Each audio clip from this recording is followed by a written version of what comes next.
Papá, ya hablamos con el doctor. Es lo mejor para ti. Esas palabras me las dijo mi hijo Roberto el martes 3 de marzo. Parado en la puerta de mi casa en Phoenix, Arizona, con una maleta que yo no había empacado y dos hombres vestidos de blanco que no conocía. Tenía 72 años, llevaba 38 viviendo en esa casa que compré con mis manos callosas de albañil, y mi propio hijo me estaba sacando como si fuera un mueble viejo que estorba. ¿Cuál doctor, Roberto? Yo no he ido a ningún doctor. El doctor Martínez. Ya firmó los papeles. Todo está en orden. Me quedé ahí parado, con mi camisa a cuadros azules que mi difunta esposa Elena me había regalado en nuestro aniversario número 25, tratando de entender qué papeles, qué doctor, qué demonios estaba pasando.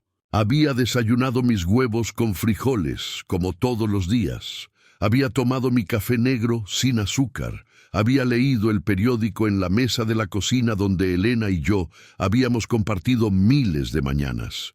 Todo normal, todo como siempre. Y de repente nada era normal. Roberto, yo no he firmado nada. ¿De qué me estás hablando? Papá, no empieces. Sabes que últimamente has estado confundido. El mes pasado te olvidaste dónde pusiste las llaves del carro. Eso era verdad. Me había tardado 20 minutos buscándolas, hasta que las encontré en el bolsillo de mi chamarra. Tengo 72 años, no soy una computadora. A veces se me olvidan las cosas. ¿Y qué? ¿Eso me convierte en loco? Una vez, Roberto. Se me olvidaron una vez, y la semana pasada dejaste la estufa prendida. También era verdad. Había puesto a calentar café y me había ido al patio a regar las plantas que Elena había sembrado antes de morir. El café se había quemado, pero no se incendió la casa. No pasó nada grave, solo café quemado. Roberto, eso no significa que esté loco. Significa que soy viejo. Uno de los hombres de blanco dio un paso hacia adelante. Alto, fornido, con cara de quien no está ahí para conversar, sino para cumplir órdenes. Señor Ramírez, vamos a hacer esto de la manera fácil o de la manera difícil. Usted decide. Se me hizo un nudo en la garganta tan apretado que apenas podía respirar. Las piernas me temblaron como cuando me dieron la noticia de que Elena tenía cáncer. El corazón me latía como martillo neumático descompuesto. Era mi casa, mi hogar, el lugar donde había criado a Roberto, donde Elena había cocinado miles de cenas, donde habíamos celebrado cumpleaños y navidades y donde ella había dado su último respiro en mis brazos. Y me lo estaban quitando. Roberto, hijo, hablemos esto. No entiendo qué está pasando. Papá, ya no puedes vivir solo. Te pueden pasar cosas. Es peligroso. ¿Peligroso? Llevo 38 años viviendo en esta casa. ¿Ahora de repente es peligroso? Roberto no me miraba a los ojos. Miraba al piso, a la pared, a cualquier lado menos a mí, como cuando tenía 12 años y había roto la ventana de la sala jugando béisbol y no quería enfrentar las consecuencias. Es una residencia muy bonita, papá. Tiene jardines, actividades, gente de tu edad. Vas a estar bien. Yo ya estoy bien aquí. El segundo hombre de blanco sacó unos papeles doblados del bolsillo. Se los dio a Roberto, y Roberto me los extendió sin siquiera abrir el documento. Aquí está la orden médica. Todo legal, legal. Esa palabra me cayó como balde de agua helada. Si era legal, ¿qué podía hacer yo? No soy abogado. Solo soy un albañil viejo que trabajó toda su vida construyendo casas para otros y que finalmente pudo construir la suya propia. ¿Puedo ver esos papeles? Roberto los metió rápido en su bolsillo. No te preocupes por eso ahorita, papá. Vamos, entre más rápido salgamos, más rápido te instalas en tu nueva habitación. Mi nueva habitación. Como si tuviera 5 años y me estuvieran mandando a dormir temprano. Me quedé callado tratando de entender. En todos estos años trabajando en construcción, aprendí que cuando algo no suena bien, es porque algo está mal. Y esto no sonaba nada bien. ¿Pero qué podía hacer? Eran dos hombres grandes, jóvenes, fuertes. Roberto estaba decidido. Y supuestamente había papeles legales que decían que yo ya no podía decidir sobre mi propia vida. Los hombres de blanco me tomaron cada uno de un brazo, suave pero firme. Roberto cargó la maleta que yo no había empacado. Salimos de mi casa, la casa que compré con el dinero que ahorré durante años vendiendo tamales los fines de semana. La casa donde Elena murió diciéndome, cuida a Roberto, no dejes que cometa errores. La casa que era lo único que me quedaba de toda una vida de trabajo honesto. La puerta se cerró detrás de mí con un sonido final que me hizo pedazos por dentro, en la camioneta blanca que decía Centro de Atención Integral con letras azules. Roberto iba adelante con el chofer. Yo iba atrás, entre los dos hombres, como si fuera peligroso, como si fuera criminal, como si no fuera el hombre que le había enseñado a Roberto a andar en bicicleta, a construir una casa de madera para su perro, a ser honesto y trabajador. Roberto volteó una sola vez. Me miró por el espejo retrovisor, y en sus ojos vi algo que me heló la sangre, más que cualquier cosa que hubiera pasado ese día. No vi preocupación de hijo, vi cálculo de hombre de negocios. El Centro de Atención Integral Golden Years. Tenía jardines bonitos, eso era verdad. Flores bien cuidadas, pasto verde, fuentes con agua que sonaba tranquila. Pero las puertas tenían cerraduras que solo se abrían desde afuera. Las ventanas no se podían abrir completamente. Y había cámaras en cada pasillo. No era un hogar de ancianos, era una cárcel con flores. Aquí está su habitación, señor Ramírez, me dijo una enfermera joven con sonrisa profesional que no llegaba a sus ojos. Número 17. Si necesita algo, toque el botón rojo. La habitación era pequeña. Una cama individual, un buró, una silla, un baño privado. En la pared habían colgado un cuadro genérico de un paisaje que no significaba nada. Nada personal, nada mío. Roberto puso la maleta sobre la cama. ¿Ves, papá? Está bonito. Tranquilo. ¿Dónde está mi ropa? Esta maleta no es mía. Te traje lo necesario. Lo demás lo llevaré después. Abrí la maleta. Había ropa que sí reconocía, pero estaba revuelta, doblada de cualquier manera. Elena siempre doblaba mi ropa con cuidado, alisando cada arruga. Esto parecía empacado con prisa, o con descuido, o con la indiferencia de quien solo quiere terminar un trámite. Roberto, necesito mis documentos. Mi identificación, mi cartera, los papeles de la casa, todo eso está seguro en casa, papá. Aquí no los necesitas. ¿Cómo que no los necesito? Son mis papeles. ¿Para qué los quieres aquí? Solo se pueden perder. Se me revolvió el estómago como si hubiera tragado algo podrido. Las manos me empezaron a sudar. Había algo en la manera como Roberto hablaba, rápido, sin pausas, sin mirarme directamente, que me hacía sentir como cuando revisas una pared recién construida y sabes que hay un error, pero no puedes ver todavía dónde está. Hijo, quiero hablar contigo. A solas. Roberto miró su reloj, uno caro que yo no le conocía, plateado, con carátula negra, del tipo que cuesta más de lo que yo ganaba en un mes. Tengo que irme, papá. Tengo una junta importante, más importante que tu padre. No digas eso. Vine personalmente a traerte, ¿no? Pero tengo responsabilidades. No todos podemos estar jubilados sin hacer nada. Esas palabras me pegaron como cachetada. Sin hacer nada. Como si 38 años levantando paredes, mezclando cemento, trabajando bajo el sol de Arizona, hasta que la espalda me dolía tanto que no podía dormir, fueran nada. Como si haber mantenido a mi familia con trabajo honesto fuera algo de lo que avergonzarse. Roberto, yo trabajé toda mi vida para... Lo sé, papá. Y ahora descansa, disfruta, aquí te van a cuidar bien. Me dio una palmada en el hombro, el tipo de palmada que le das a un extraño, no a tu padre. Y se fue, así nomás, sin abrazarme, sin decirme que me quería, sin siquiera voltear cuando le dije, «Hijo, espera». La puerta se cerró. Escuché el clic del seguro. Me quedé ahí parado en medio de esa habitación que olía a desinfectante y a soledad, tratando de procesar lo que acababa de pasar. Mi hijo me había encerrado.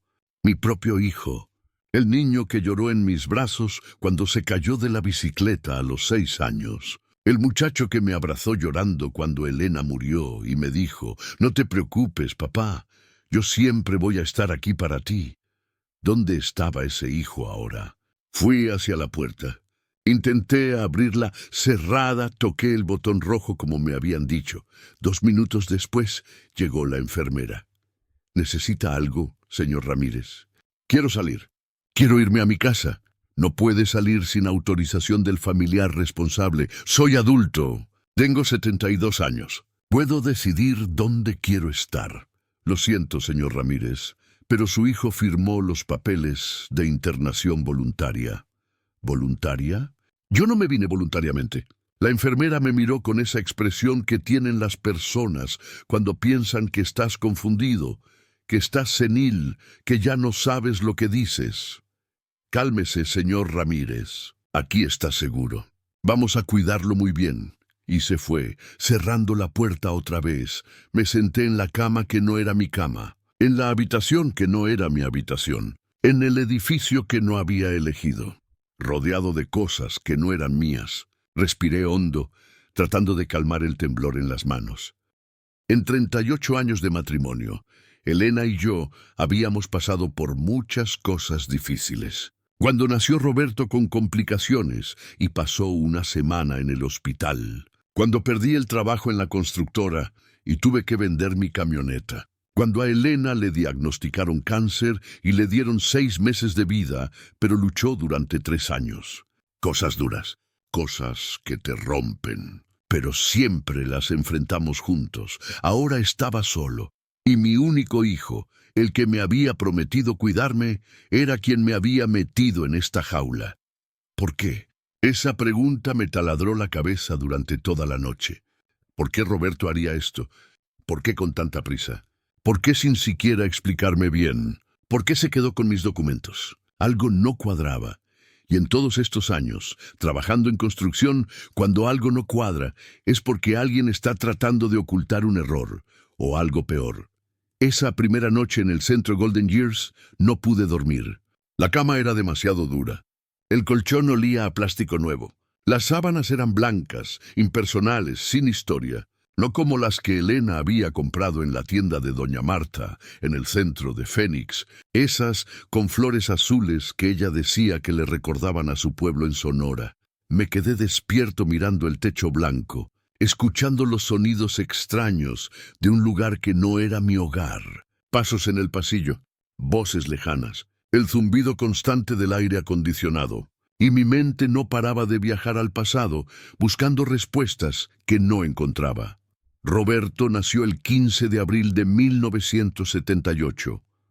Yo tenía 32 años. Trabajaba turnos dobles en la constructora Morrison para ahorrar y comprar nuestra primera casa. Elena estaba embarazada de 7 meses cuando me dijeron que el bebé venía con problemas, que tal vez no sobreviviera, que nos preparáramos para lo peor. Recuerdo que esa noche, después de la noticia, me fui a la pequeña iglesia de San José que quedaba a 3 cuadras de nuestro departamento. Me arrodillé en la primera banca, la de madera vieja que crujía, y le prometí a Dios que si mi hijo vivía, yo haría todo lo que estuviera en mis manos para darle la mejor vida posible. Roberto nació fuerte. Lloró tan recio que las enfermeras se rieron. Pesó 7 libras y 2 onzas. Tenía el pelo negro como Elena y los ojos grandes que me miraron como si ya me conociera de otra vida. Cumplí mi promesa. Trabajé cada hora extra que me ofrecieron. Los sábados, los domingos, los días festivos, mientras otros hombres descansaban o se iban a tomar cerveza, yo estaba en los sitios de construcción, mezclando cemento, levantando paredes, instalando techos. Las manos se me llenaron de callos tan gruesos que Elena bromeaba diciendo que parecían guantes de cuero. Cuando Roberto cumplió 5 años, finalmente compramos la casa. No era grande. 3 recámaras, 2 baños, un patio pequeño, pero era nuestra. En la calle Willow, número 847, en el lado oeste de Phoenix. Recuerdo el día que nos dieron las llaves. Roberto corrió por toda la casa gritando, «¡Es nuestra, es nuestra!». y Elena lloró de felicidad abrazándome en lo que sería nuestra cocina. Los fines de semana, Roberto me ayudaba con los proyectos de la casa. Le enseñé a usar el martillo cuando tenía 8 años. A los 10 ya sabía cómo medir y cortar madera. A los 12 construimos juntos la casita para su perro Max, un labrador café que encontramos abandonado en el parque. Papá, cuando sea grande, quiero construir casas como tú, me dijo un domingo por la tarde mientras pintábamos la cerca del patio. Tenía 14 años, la camisa manchada de pintura blanca, una sonrisa enorme en la cara. Mijo, tú vas a hacer cosas más grandes que yo. Vas a ir a la universidad. Vas a tener un trabajo donde no te rompas la espalda todos los días, pero tú construyes cosas que duran para siempre, papá. Eso es importante. Ese recuerdo me dolió en el pecho como si alguien me estuviera apretando el corazón con las 2 manos. ¿Dónde estaba ese muchacho que admiraba a su padre? ¿Qué había pasado con el niño que pensaba que construir casas era importante? Roberto fue a la universidad, Arizona State. Estudió administración de empresas. Me sentí tan orgulloso el día de su graduación que lloré como no había llorado desde que nació. Usé mi único traje, el mismo azul marino que había comprado para mi boda, y me senté en la 5ª fila del auditorio con Elena, tomándole la mano mientras veíamos a nuestro hijo recibir su diploma.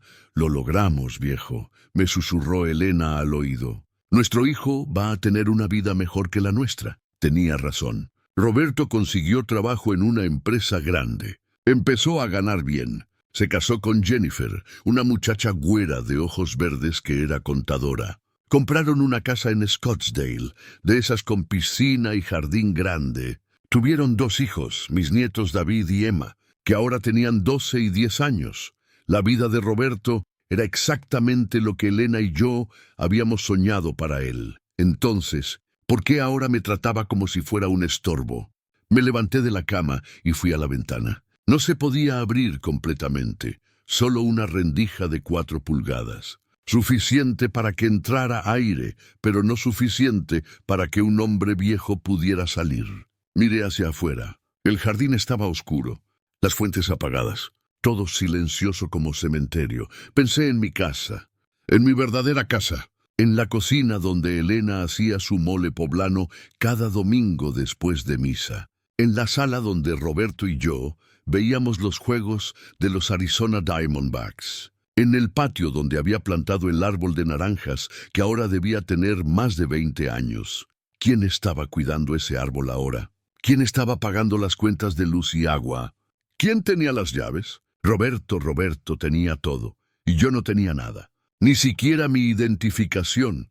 Las manos me empezaron a temblar otra vez, pero ya no era solo de miedo. Era de algo más, algo que se estaba cocinando lento dentro de mí. Una sospecha que no quería enfrentar, pero que cada vez se hacía más imposible de ignorar. Mi hijo no me había internado. Por mi bien, mi hijo me había encerrado por algo que yo todavía no entendía, pero lo iba a descubrir. Los primeros 3 días en Golden Years fueron una niebla de confusión y rutinas que no había elegido. Despertador a las 6 de la mañana. Desayuno en el comedor grande a las 7. Actividades grupales a las 9. Almuerzo a las 12. Siesta obligatoria a las 2. Cena a las 6. Luces apagadas a las 9. Como si tuviera 5 años otra vez, como si no hubiera pasado 72 años aprendiendo a manejar mi propia vida. El jueves por la tarde pedí usar el teléfono. Necesitaba hablar con Roberto. Necesitaba mis cosas. Necesitaba entender qué estaba pasando. Lo siento. «Ya, señor Ramírez», me dijo la enfermera del turno de la tarde, una mujer mayor con lentes gruesos que se llamaba Marta. «Las llamadas salientes requieren autorización del familiar responsable. Autorización para llamar a mi propio hijo. Son las reglas del centro. Es por su protección». Esa palabra otra vez. Protección. Como si necesitara protección de mí mismo. Como si fuera peligroso que hablara con mi familia. ¿Y cómo consigo esa autorización? Su hijo tiene que llamar primero y aprobar que usted pueda hacer llamadas. Pero si no puedo llamarlo a él, ¿cómo va a saber que necesito hablar con él? Marta me miró con expresión cansada, como quien ha explicado lo mismo cientos de veces y ya no tiene energía para discutir. Él puede llamar cuando quiera. Usted tiene que esperar. Regresé a mi habitación con las piernas pesadas y el corazón más pesado todavía. Me senté en la silla junto a la ventana y me quedé mirando el jardín, donde otros ancianos caminaban despacio, algunos con andaderas, otros en sillas de ruedas, todos con la misma expresión vacía en los ojos. La expresión de quien ya no decide nada. El viernes Roberto llamó. La enfermera Marta vino a buscarme al comedor. Su hijo está en la línea, señor Ramírez. Tiene 5 minutos, 5 minutos. Como si hablar con mi único hijo fuera un privilegio cronometrado. Tomé el teléfono con manos temblorosas. Roberto. Hola, papá. ¿Cómo estás? ¿Te están tratando bien? Su voz sonaba alegre, casual, como si me hubiera llamado para platicar del clima. No como si me hubiera encerrado contra mi voluntad. Roberto, hijo, necesito salir de aquí. Necesito mis papeles. Necesito ir a mi casa. Papá, ya hablamos de esto. Ahí estás mejor. Más seguro. No estoy mejor. Estoy encerrado. No me dejan ni hacer llamadas. Es por tu propio bien. Te pueden confundir, te pueden estafar. Ya sabes cómo son los estafadores con la gente mayor. Se me revolvió el estómago. La ironía de esas palabras me golpeó como martillazo. ¿Estafadores? Él me estaba hablando de estafadores cuando yo era el único encerrado sin mis documentos. Roberto, ¿qué está pasando con mi casa? ¿Quién está pagando las cuentas? No te preocupes por eso. Yo me estoy encargando de todo. ¿Te estás encargando cómo? Hubo una pausa, muy pequeña, apenas 2 segundos. Pero en esos 2 segundos escuché algo que me heló la sangre. Escuché cálculo. Escuché a alguien eligiendo cuidadosamente sus palabras. Tengo poder notarial, papá. Firmaste hace 2 meses, ¿no te acuerdas? ¿Poder notarial? Yo nunca firmé ningún poder notarial. Claro que sí. El notario Hernández. Fuimos juntos. Te lo expliqué todo. Las manos me empezaron a sudar. El corazón me latía tan rápido que sentía que me iba a explotar el pecho. Yo no recordaba haber firmado nada. Nunca había ido con ningún notario Hernández. ¿O sí? La memoria es traidora cuando tienes 72 años. A veces las cosas se mezclan. A veces olvidas. Pero algo tan importante como un poder notarial. Papá, tu tiempo terminó, dijo la enfermera Marta tocándome el hombro. Roberto, necesito ver esos papeles. Necesito saber qué firmé. Después hablamos, papá. Tengo que irme. Te quiero. Y colgó. Me quedé ahí con el teléfono en la mano, escuchando el tono de marcar, sintiendo cómo todo mi mundo se inclinaba como edificio mal construido. Poder notarial. Esas palabras me daban vueltas en la cabeza como taladro. Si Roberto tenía poder notarial sobre mí, significaba que podía manejar mi dinero, mis cuentas, mis propiedades, todo. Y yo no recordaba haberle dado ese poder. Esa noche, después de la cena que no tenía sabor, me acosté en la cama que no era mía y traté de recordar. Forcé mi memoria como quien busca herramienta perdida en caja llena de cachivaches. ¿Había ido con un notario? ¿Hace 2 meses? Febrero. ¿Qué había pasado en febrero? Elena había muerto en noviembre del año pasado. Los primeros meses después fueron una niebla de dolor. Sí, había días donde no sabía ni qué fecha era. Días donde me despertaba y por un segundo olvidaba que ella ya no estaba. Días donde el dolor era tan grande que apenas podía levantarme de la cama. Roberto había aprovechado esos días. No podía pensar así de mi hijo. Mi propio hijo. El niño que había cargado en brazos. El muchacho que me había dicho que siempre estaría ahí para mí. Pero entonces, ¿por qué me había encerrado? ¿Por qué tenía tanta prisa? ¿Por qué no me dejaba ver los papeles? Las preguntas me torturaron toda la noche, como moscas que no dejan dormir. El sábado por la mañana, durante el desayuno, conocí a don Héctor. Tenía 81 años, había sido maestro de matemáticas y llevaba 6 meses en Golden Years. Mi hija me metió aquí, me dijo mientras masticaba su avena sin ganas. Dijo que era temporal, mientras ella arreglaba unas cosas de la casa. Eso fue hace medio año. ¿Y por qué no sales? Don Héctor me miró con ojos cansados, tristes, del color del café frío, porque firmé papeles que no debí firmar. Le di poder sobre mi pensión. Ahora ella cobra mi dinero cada mes y dice que lo usa para pagar este lugar. Pero yo sé que este lugar no cuesta lo que ella recibe. Se me cerró la garganta como si me hubieran puesto una soga al cuello. ¿Su hija le está robando? No le llames robar cuando es tu propia familia, susurró don Héctor. Se llama administrar los recursos del adulto mayor. Así lo ponen en los papeles bonitos. Pero sí, me está robando. Y yo no puedo hacer nada, porque ya no tengo acceso a mi propio dinero. Me quedé sentado ahí, con el pan tostado a medio comer, sintiendo como cada palabra de don Héctor me caía como gota de ácido en una herida abierta. Roberto me estaría haciendo lo mismo. ¿Por eso tenía tanta prisa en encerrarme? ¿Por eso se quedó con todos mis documentos? No quería creerlo. No podía creerlo, pero la duda ya estaba ahí, creciendo como hierba mala que nadie arrancó a tiempo. El domingo por la tarde, mientras estaba sentado en el jardín, viendo cómo las fuentes hacían círculos de agua que no iban a ningún lado, se me acercó una mujer joven con carpeta bajo el brazo. Tendría unos 35 años, pelo corto, lentes de armazón negro, vestida de manera profesional, pero no demasiado formal. ¿Señor Ramírez? ¿Francisco Ramírez? Me puse alerta inmediatamente. En todos estos días nadie me había llamado por mi nombre completo. Sí, soy yo. ¿Quién pregunta? Me llamo Alicia Navarro. Soy trabajadora social del Departamento de Servicios para Adultos Mayores del Condado. ¿Puedo sentarme? Asentí con la cabeza. El corazón me empezó a latir más rápido. ¿Servicios sociales? ¿Por qué vendrían a verme? Se sentó en la banca junto a mí, abrió su carpeta y sacó unos papeles. Señor Ramírez, recibimos una llamada anónima hace 3 días. Alguien reportó que usted fue internado sin su consentimiento y que posiblemente está siendo víctima de abuso financiero por parte de un familiar. Las palabras me golpearon como ola gigante. Alguien había llamado. Alguien había notado.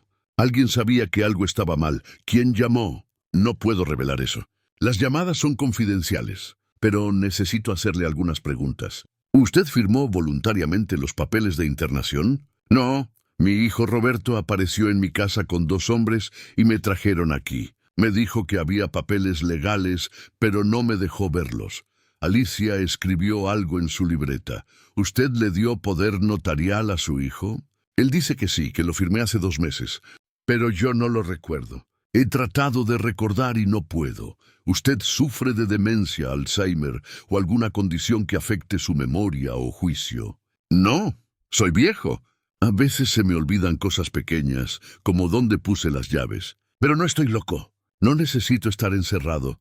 Alicia me miró directo a los ojos, estudiándome. Podía ver que estaba evaluando si yo era lucido o confundido, si estaba en mis cabales o perdido en mi propia mente. Señor Ramírez, voy a ser honesta con usted. Su caso muestra señales de alerta. Internación repentina. Aislamiento de documentos personales. Poder notarial que usted no recuerda haber firmado. Restricciones de comunicación. Estos son patrones comunes en casos de explotación financiera de adultos mayores. Explotación financiera. Las palabras me cayeron como balde de cemento en la cabeza. Mi hijo me está robando. No puedo decirle eso todavía, pero voy a investigar. Necesito que me autorice a revisar sus finanzas y a solicitar copias de todos los documentos que su hijo dice que usted firmó. Sí, autorizo todo. Lo que sea necesario.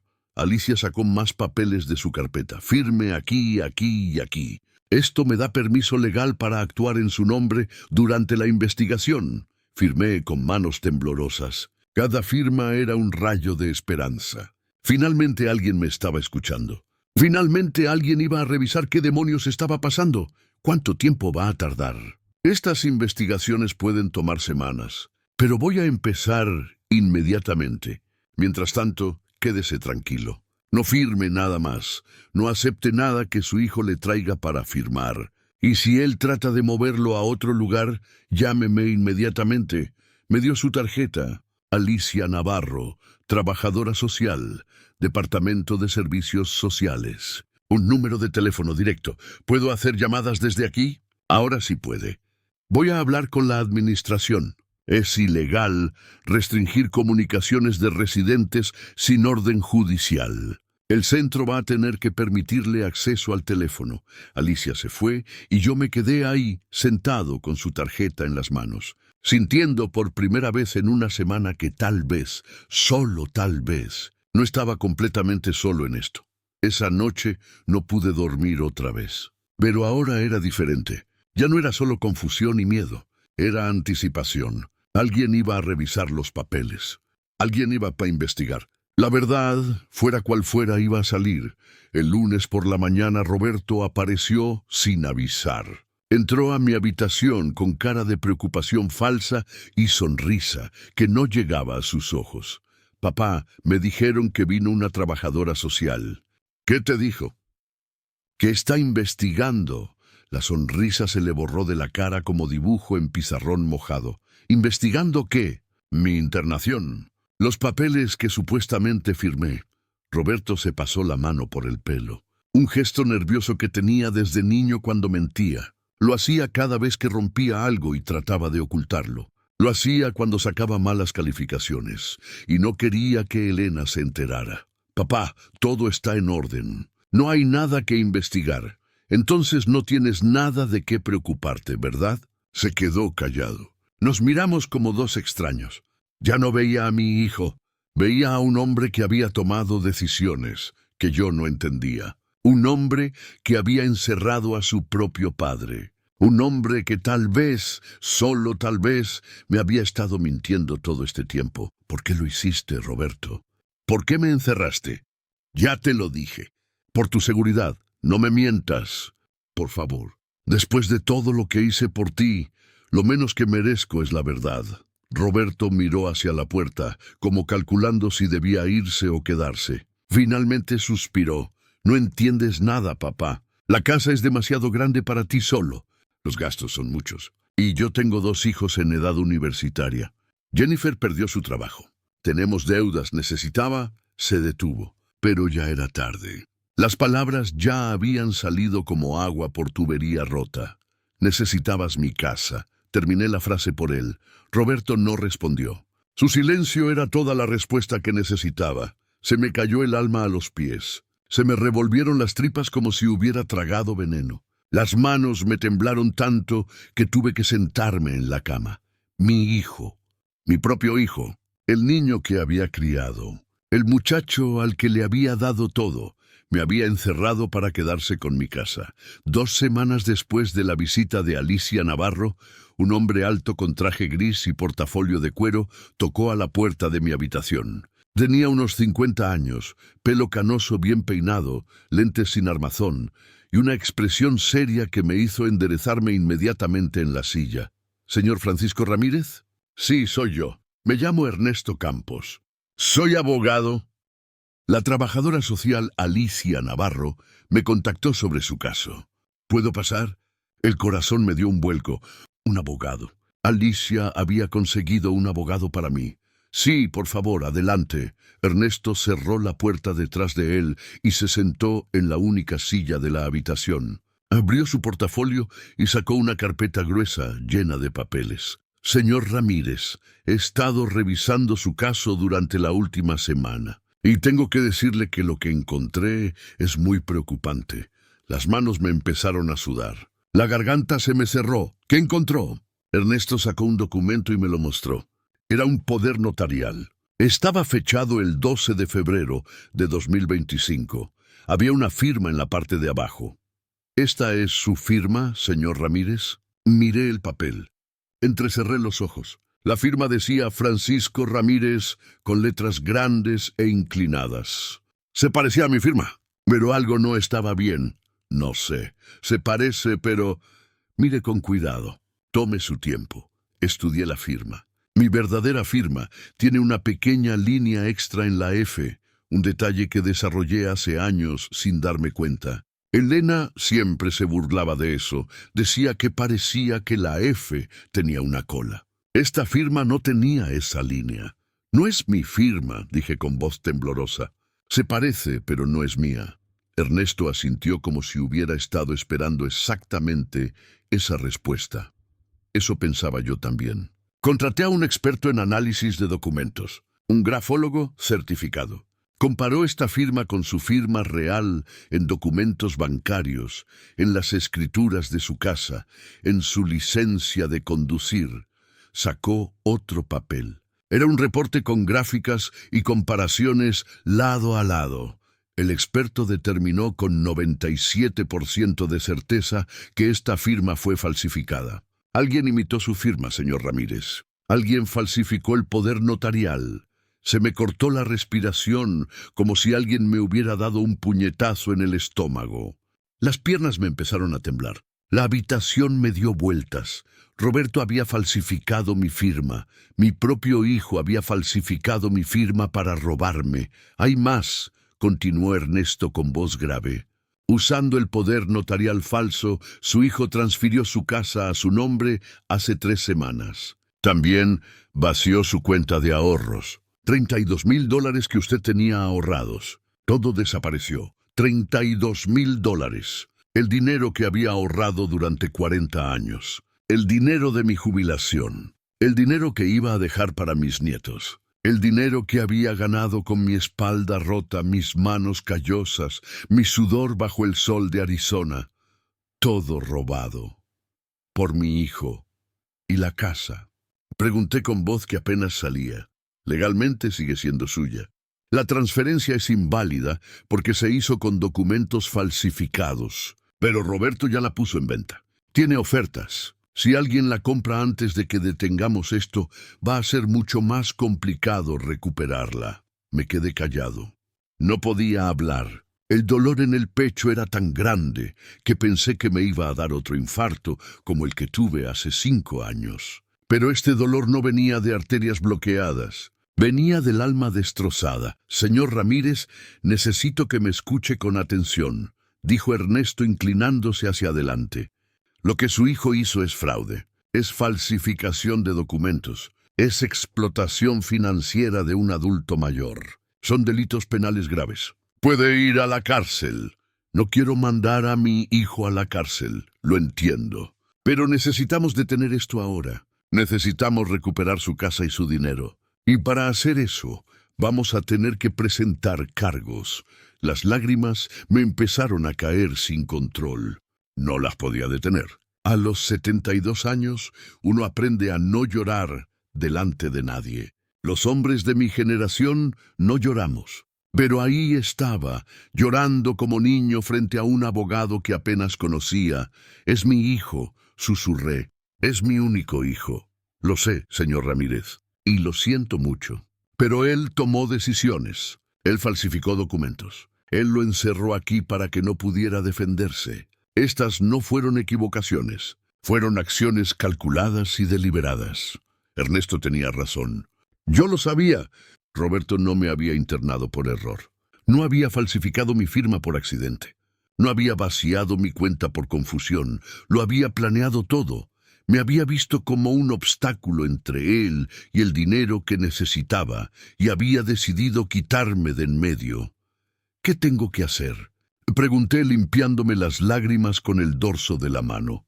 Primero, vamos a presentar una demanda civil para anular todas las transferencias y recuperar su dinero. Segundo, vamos a presentar cargos criminales para que esto quede registrado y no pueda volver a pasar. Tercero, vamos a sacarlo de este lugar inmediatamente.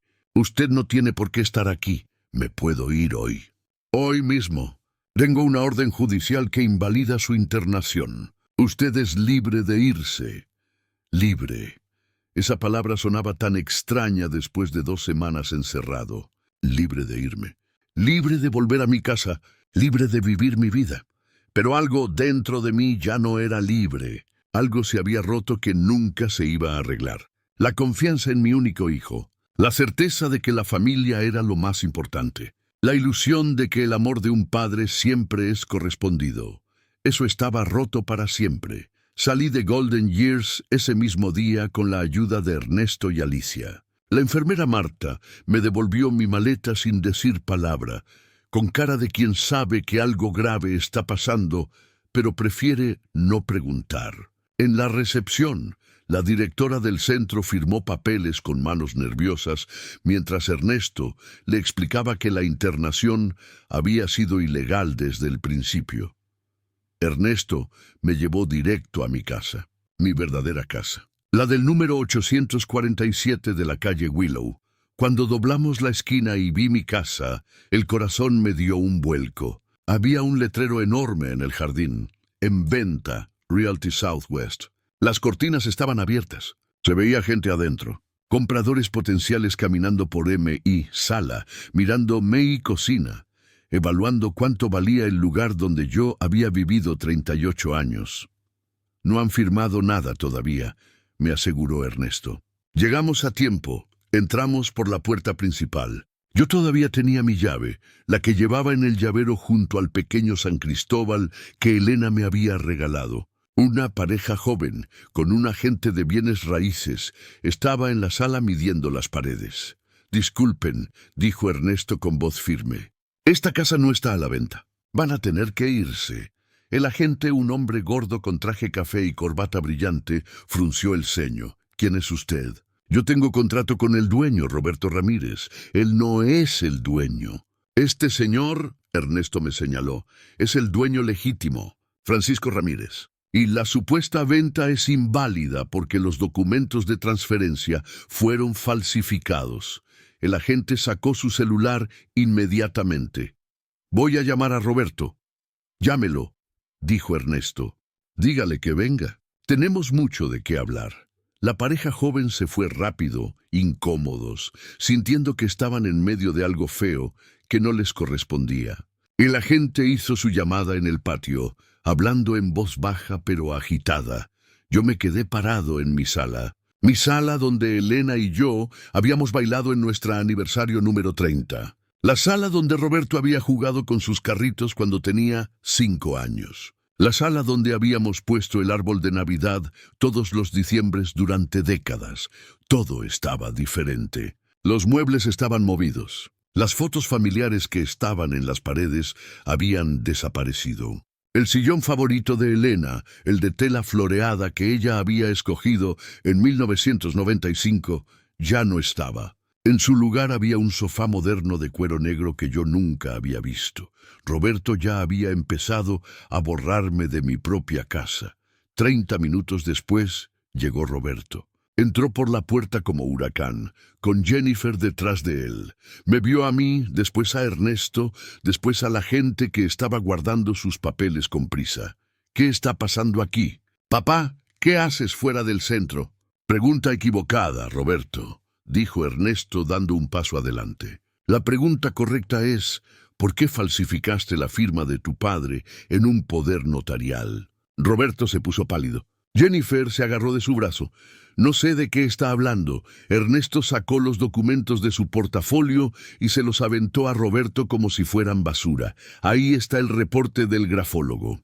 Ahí está la comparación de firmas. Ahí está la evidencia de que vaciaste su cuenta bancaria.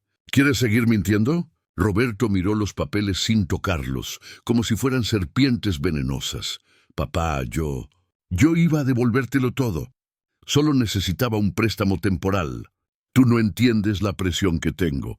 David quiere ir a Stanford. Son $60,000 al año. Emma necesita ortodoncia. Jennifer perdió su trabajo. Tenemos deudas de tarjetas de crédito. Yo no tuve opción. Las palabras me salieron solas, frías, duras, como cemento fresco. Siempre hay opción, Roberto. Siempre. Podías haberme pedido ayuda. Podías haber hablado conmigo. Podías haber vendido tu casa grande en Scottsdale. Podías haber cambiado de escuela a David. Podías haber hecho 1000 cosas antes de robarle a tu propio padre. Yo no te robé. Solo tomé prestado. ¿Prestado? La voz se me quebró. ¿Falsificar mi firma es tomar prestado? Encerrarme en un asilo para que no pudiera defenderme es tomar prestado. Vender mi casa sin mi permiso es tomar prestado. Roberto agachó la cabeza. Jennifer lloraba en silencio. Lo siento, papá, no te creo. Si el abogado no hubiera descubierto la firma falsa, ahora mismo estarías cobrando el cheque de la venta de mi casa mientras yo seguía encerrado en Golden Years preguntándome qué había hecho mal como padre. No iba a dejarte ahí para siempre, ¿no? ¿Cuánto tiempo entonces? ¿Hasta que se vendiera la casa? ¿Hasta que se acabara mi dinero pagando el centro? ¿Hasta que me muriera y ya no fuera problema? Roberto levantó la vista. Tenía los ojos rojos, pero yo ya no sentía lástima. Solo sentía un vacío enorme, donde antes había estado el amor incondicional de un padre. Tienes dos opciones, dijo Ernesto. 1.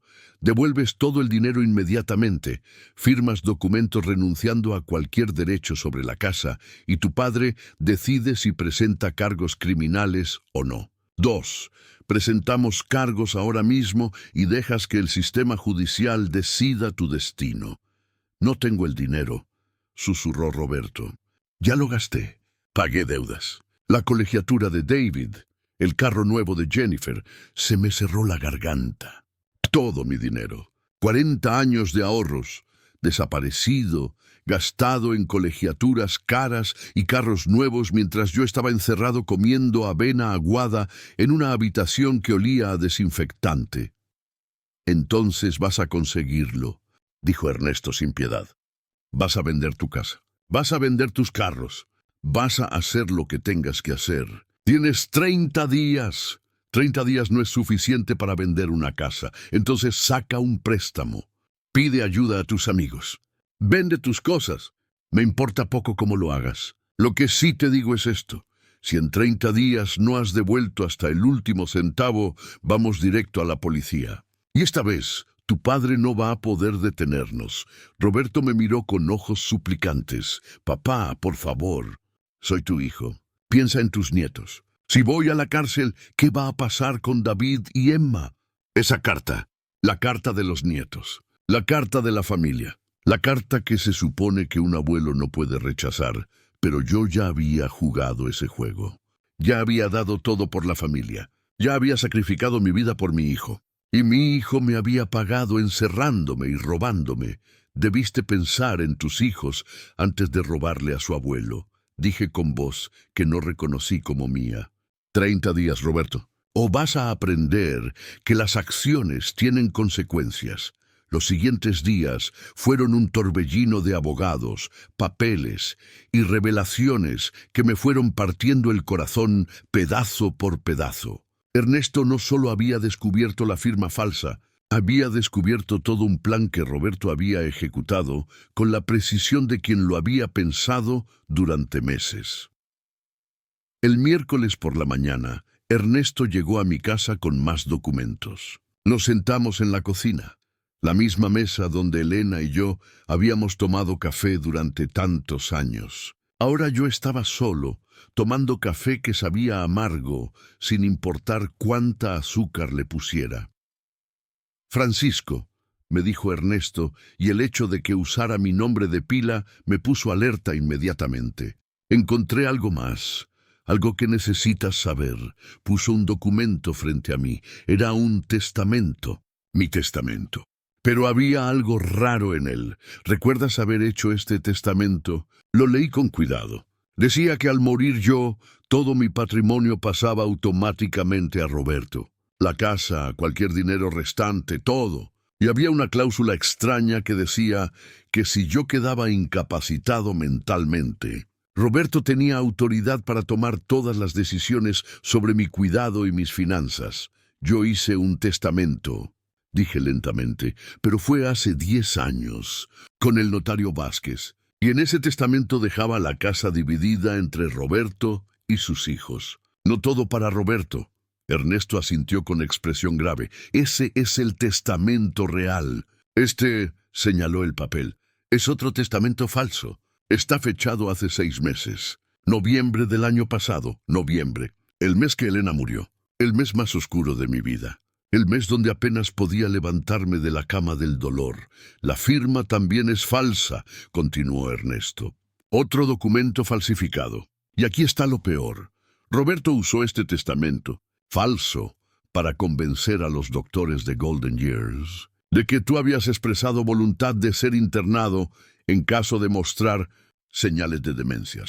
Me revolvió el estómago como si hubiera tragado veneno, pero yo no tengo demencia, lo sé. Pero Roberto presentó este testamento junto con una carta supuestamente escrita por ti, donde decías que si alguna vez olvidabas cosas o parecías confundido, querías ser internado por tu propia seguridad. También falsificó esa carta. Me mostró la carta. Estaba en papel con membrete de un abogado que yo no conocía. Decía exactamente lo que Ernesto había dicho, y al final había otra firma falsificada.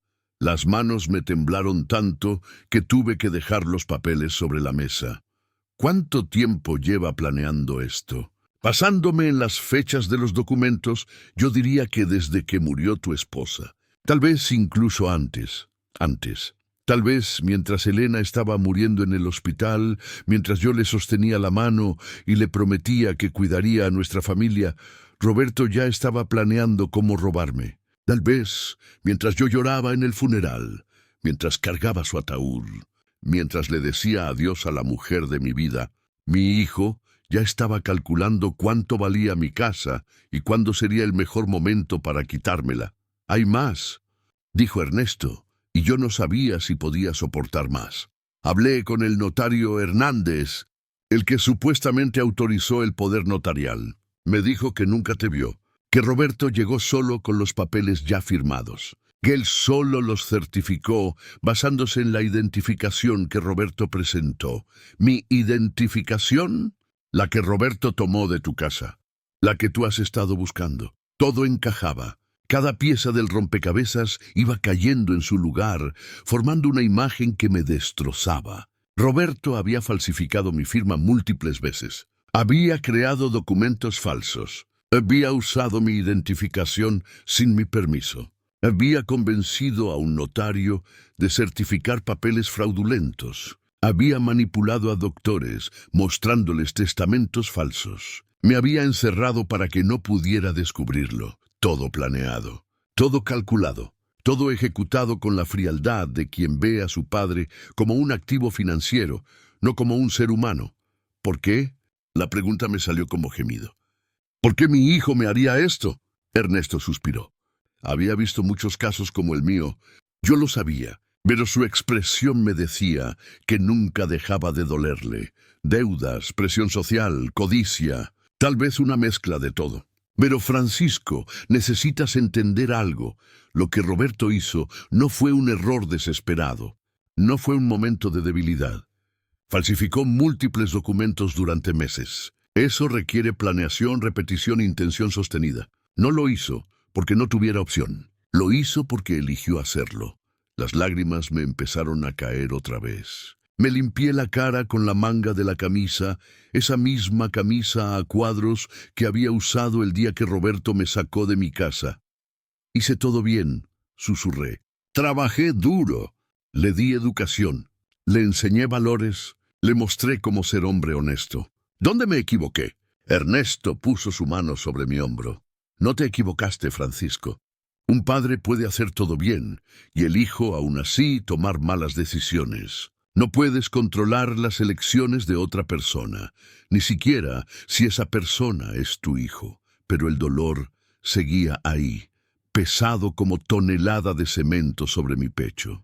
El dolor de entender que el niño que había cargado en brazos, el muchacho que me había dicho, «Papi, eres mi héroe», el hombre que había llorado conmigo en el funeral de su madre, ese mismo hombre me había visto como un problema que resolver, como un obstáculo que remover, como una cuenta bancaria que vaciar. ¿Qué hacemos ahora?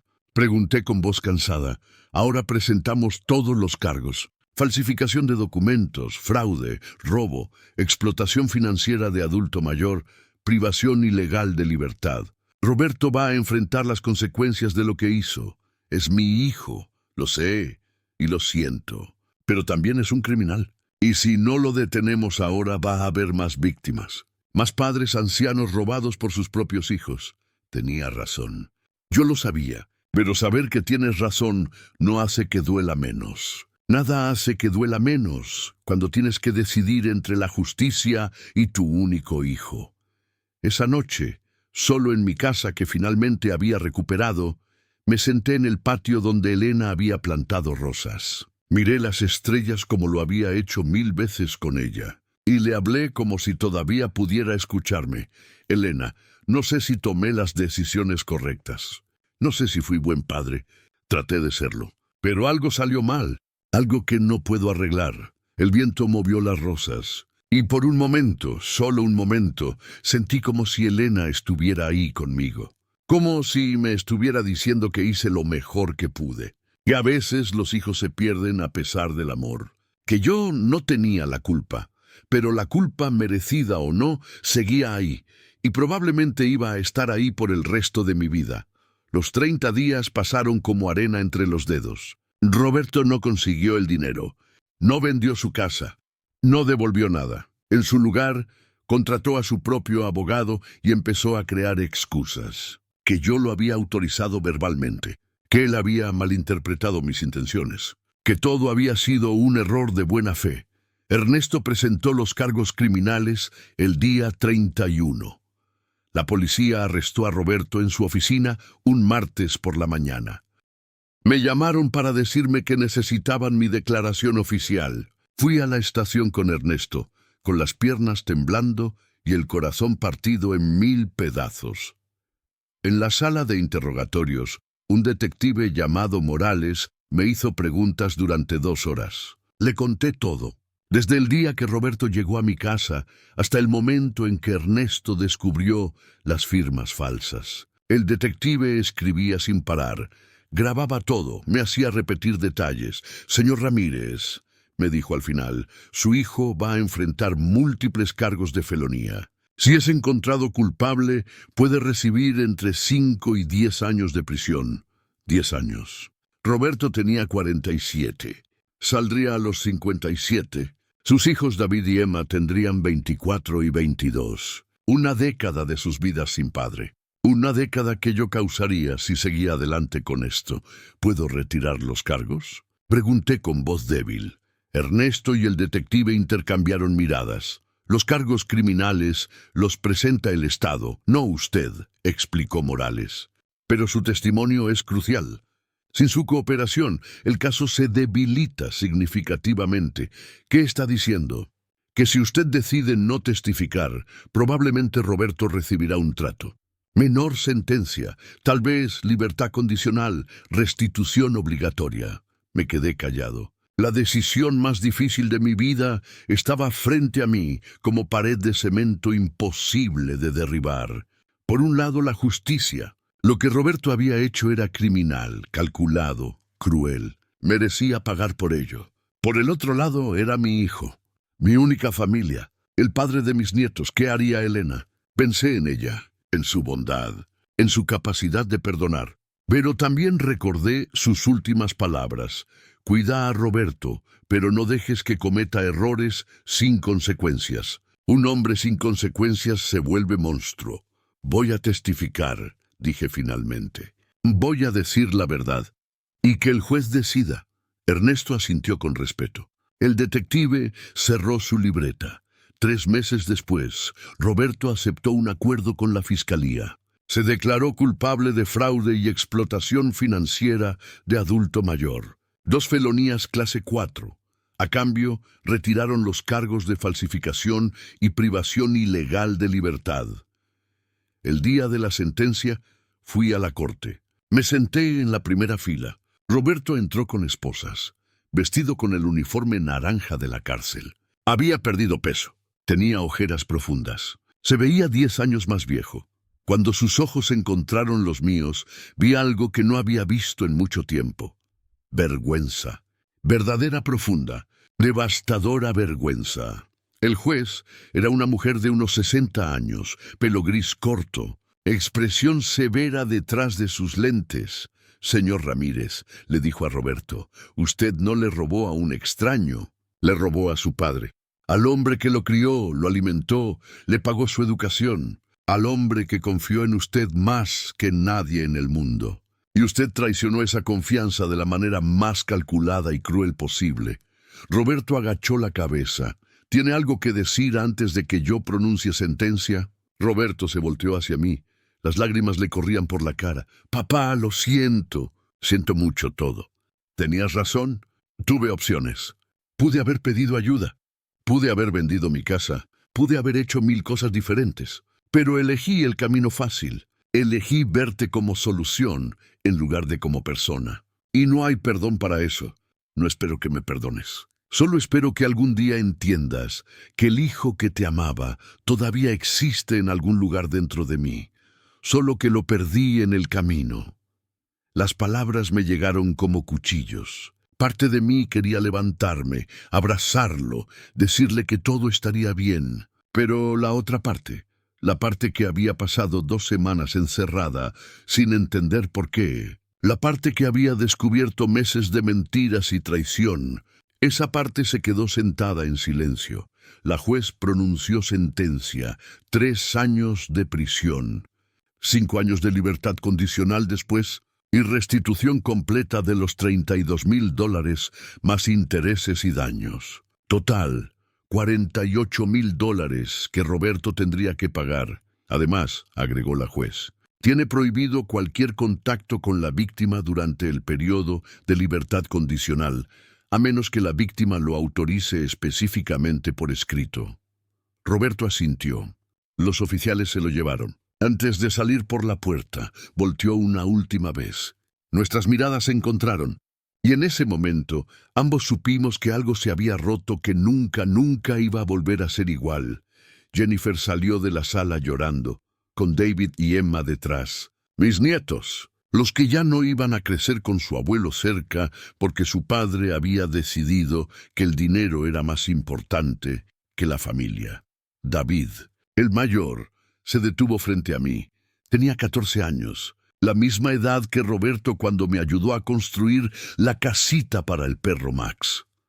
Abuelo, me dijo con voz temblorosa, mi papá hizo algo muy malo. Lo sé, pero ¿tú también nos vas a abandonar a nosotros? El corazón se me partió en 1000 pedazos otra vez. Ese niño no tenía la culpa de nada. Ni él ni Emma eran víctimas inocentes de las decisiones de su padre.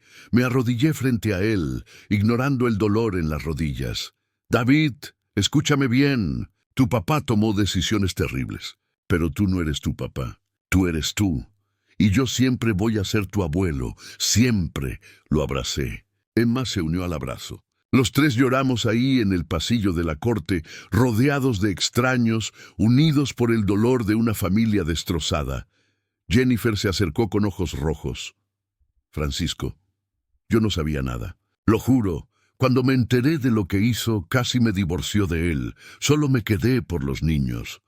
Lo sé, Jennifer. No te culpo. ¿Los niños pueden seguir viéndote? Miré a David y Emma, sus caras esperanzadas. Sus ojos suplicantes. Cuando quieran, dije. Mi casa es su casa. Siempre lo ha sido. Siempre lo será. Y era verdad. Roberto había roto mi confianza. Había destruido nuestra relación. Pero sus hijos no tenían por qué pagar por sus errores. Salí de la corte ese día con sentimientos mezclados. Justicia sí, pero ¿a qué precio? Mi hijo iba a pasar 3 años en prisión. Mis nietos iban a crecer con padre preso. Mi familia estaba rota. ¿Había valido la pena? No lo sabía. Tal vez nunca lo sabría. Han pasado 8 meses desde la sentencia. 8 meses de reconstruir una vida que pensé que ya tenía construida. 8 meses de aprender a vivir con decisiones que nunca quise tomar. La casa sigue siendo mía. Ernesto se aseguró de eso. Las escrituras están en mi nombre, guardadas en una caja fuerte que solo yo puedo abrir. El dinero, del dinero recuperé $17,000. El resto Roberto ya lo había gastado y no hay manera de recuperarlo. Pero al menos tengo algo. Al menos tengo mi hogar. Los sábados por la tarde, David y Emma vienen a visitarme. Les enseño lo que Elena me enseñó. A cocinar mole poblano, a cuidar las rosas del patio, a valorar las cosas simples de la vida. David me ayuda con reparaciones de la casa, igual que Roberto hacía cuando tenía su edad. Emma se sienta conmigo en el patio y me cuenta de la escuela, de sus amigos, de sus sueños. Abuelo, me preguntó Emma hace 2 semanas, ¿tú odias a mi papá? La pregunta me golpeó como martillazo en el pecho. Me quedé callado un momento buscando las palabras correctas. No, mijita, no lo odio, estoy decepcionado. Estoy herido, estoy triste, pero no lo odio, es mi hijo. Siempre va a ser mi hijo, aunque nunca volvamos a ser lo que éramos. ¿Lo vas a perdonar algún día? No sé, Emma, el perdón es algo complicado. No es solo decir te perdono y ya. Es algo que toma tiempo, que requiere que la persona demuestre que cambió, que la confianza se reconstruya pedacito a pedacito. Tu papá me quitó mucho más que dinero. Me quitó la certeza de que mi familia era mi familia. Emma asintió con sabiduría más allá de sus 12 años. Mi mamá dice que el abuelo que tú fuiste para mi papá no es el que él fue para ti.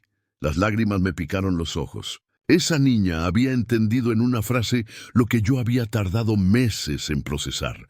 Tu mamá es muy sabia. Don Héctor, el maestro de matemáticas que conocí en Golden Years, salió finalmente de ese lugar hace 3 meses. Su hija fue arrestada por el mismo delito que Roberto. Ahora vive en un departamento pequeño con su pensión recuperada. Viene a visitarme los jueves. Tomamos café y hablamos de nuestras vidas destrozadas y reconstruidas. ¿Sabes qué es lo más difícil? Me dijo el jueves pasado, no es perder el dinero. No es saber que te robaron, es aprender a confiar de nuevo. Cada vez que alguien es amable conmigo, me pregunto qué querrán. Cada vez que alguien ofrece ayuda, me pregunto cuál es el precio. Yo entendía exactamente lo que decía. Roberto me había robado más que mi casa y mis ahorros. Me había robado la inocencia, la capacidad de confiar sin sospechar, la certeza de que la familia siempre te cuida. Pero la vida sigue, y uno tiene que elegir quedarse atrapado en el dolor o encontrar manera de seguir adelante. Yo elegí seguir adelante. Empecé a ir a un grupo de apoyo para adultos mayores víctimas de abuso financiero. Nos reunimos los martes en la tarde en el centro comunitario. Somos 12, todos con historias similares. Hijos que robaron, nietos que estafaron, cuidadores que vaciaron cuentas, familias que traicionaron. En esas reuniones aprendí algo importante, no estoy solo. Miles de ancianos pasan por esto cada año. Miles de padres tienen que elegir entre la justicia y sus hijos. Miles de familias se rompen por codicia. Y también aprendí esto, hablar ayuda. Compartir el dolor lo hace más llevadero. Saber que otros sobrevivieron te da esperanza de que tú también puedes. La semana pasada, Alicia Navarro, la trabajadora social que investigó mi caso, me pidió que hablara en una conferencia sobre protección de adultos mayores, que contara mi historia para que otros ancianos supieran reconocer las señales de advertencia, que ayudara a prevenir que más familias pasaran por esto. Acepté. Ayer di mi primera charla. Había 50 personas en el auditorio. Ancianos, trabajadores sociales, familiares preocupados. Les conté todo. El encierro, las firmas falsas, el dinero robado, la traición. No omití nada. No protegí a Roberto. La verdad, toda la verdad sin vergüenza. Cuando terminé, una señora de unos 80 años se acercó llorando. Mi hijo me está pidiendo que le firme un poder notarial, me dijo con voz temblorosa. Dais que es por mi bien, que así él puede ayudarme mejor. Pero después de escucharlo a usted, no sé si debo hacerlo. Le tomé las manos, esas manos arrugadas como las mías, manos que habían trabajado toda una vida. Señora, si tiene dudas, no firme. Un hijo que de verdad quiere ayudar no tiene problema en esperar. Un hijo que de verdad te ama respeta tus tiempos y tus decisiones. Y si insiste mucho, si tiene prisa, si no quiere que consultes con un abogado, esas son señales rojas. Señales que yo ignoré. Me abrazó llorando. Y en ese abrazo entendí algo. Mi dolor no había sido en vano. Mi historia podía salvar a otros. La traición de Roberto, por horrible que fuera, podía convertirse en advertencia para otras familias. Esa noche solo en mi casa, me senté en el patio como hago todas las noches. Miré las rosas de Elena. Le hablé como siempre. Elena, no sé si hice todo bien. No sé si fui muy duro o muy blando. No sé si debí perdonar más rápido o si debí ser más severo. Pero hice lo mejor que pude con el corazón roto en 1000 pedazos. El viento movió las rosas. Y otra vez, como tantas veces en estos meses, sentí su presencia, su aprobación, su amor que ni la muerte había podido borrar. Roberto sigue en prisión. Le quedan 2 años y 4 meses. Me escribe cartas cada semana. Al principio no las leía. Las guardaba en un cajón sin abrir. Pero hace un mes empecé a leerlas. Son cartas de disculpa, de arrepentimiento, de un hombre que finalmente entiende lo que perdió. Me cuenta de su terapia en prisión, de cómo está enfrentando su codicia y su sentido de privilegio, de cómo quiere ser mejor padre para David y Emma cuando salga. Todavía no le he respondido. No sé si algún día lo haré. Pero las leo, y eso es un comienzo, porque al final, después de todo el dolor, después de toda la traición, después de toda la justicia, sigo siendo padre. Y un padre, aunque esté herido, aunque esté decepcionado, aunque esté roto, siempre guarda un pedacito de esperanza de que su hijo pueda cambiar. No sé si Roberto y yo volveremos a tener relación algún día. No sé si alguna vez podré confiar en él completamente, pero sé esto, no voy a morir amargado. No voy a dejar que lo que él hizo defina mis últimos años. Voy a vivir. Voy a amar a mis nietos. Voy a cuidar el jardín de Elena. Voy a ayudar a otros ancianos a protegerse. Voy a encontrar propósito en el dolor, porque eso es lo que los sobrevivientes hacen. Sobrevivimos, sanamos, seguimos adelante. Y si estás escuchando esto y te sientes identificado, si estás pasando por algo similar, si alguien de tu familia te está presionando para firmar papeles que no entiendes, si te sientes confundido o manipulado, escúchame bien, no estás solo. Hay ayuda, hay recursos, hay leyes que te protegen. No tengas miedo de pedir ayuda, no tengas vergüenza de denunciar. La familia no es quien te roba, la familia no es quien te encierra. La familia es quien te respeta, te cuida, te valora. Y si has perdido eso, como yo lo perdí, créeme cuando te digo, vas a sobrevivir. Vas a encontrar nueva familia. Vas a reconstruir tu vida. No será igual que antes, pero será tuya. verdaderamente tuya. Y eso, al final, vale más que cualquier cosa. Si conoces a alguien que esté pasando por abuso financiero o explotación de adultos mayores, ayúdalo. Una llamada puede salvar una vida. Una denuncia puede detener un crimen. Tu voz puede ser la diferencia. ¿De qué ciudad nos estás escuchando? Déjalo en los comentarios. Y si esta historia te llegó al corazón, compártela. Puede que salves a un padre, a un abuelo, a un anciano que hoy está sufriendo en silencio. Dale like si crees que hice lo correcto. Suscríbete para más historias de dignidad recuperada. Y recuerda, nunca es tarde para defender lo que es tuyo. Nunca es tarde para exigir respeto. Nunca es tarde para buscar justicia.